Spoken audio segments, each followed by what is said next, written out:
Hi guys! When a photo is compressed and transferred too many times, it becomes really pixelated and full of mosaic. In this video, I will show you two really easy ways to unblur it in seconds. Let's jump in.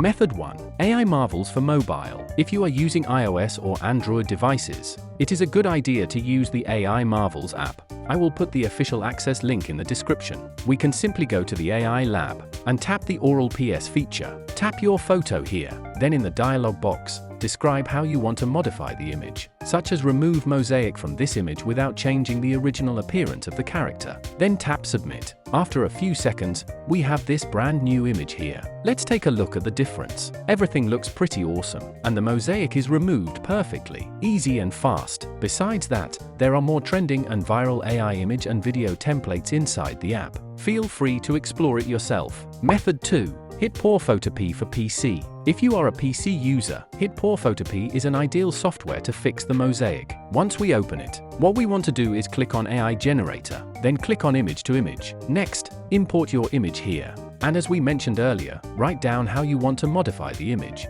Don't forget to choose a suitable AI model. I would recommend using the latest Google Nano Banana model. Then click on Generate. Seconds later, we have the image repaired nicely. If you want higher quality, click on the AI Upscale button. Here we can further use professional AI enhancer models to enhance the details. After enhancing, we can easily tell that all the details are brought to the next level. That's amazing. Alright, that's the tutorial for this video. Hope it helps, and please don't forget to like and subscribe to my channel for more AI contents and tips. Thanks for watching. See you next time.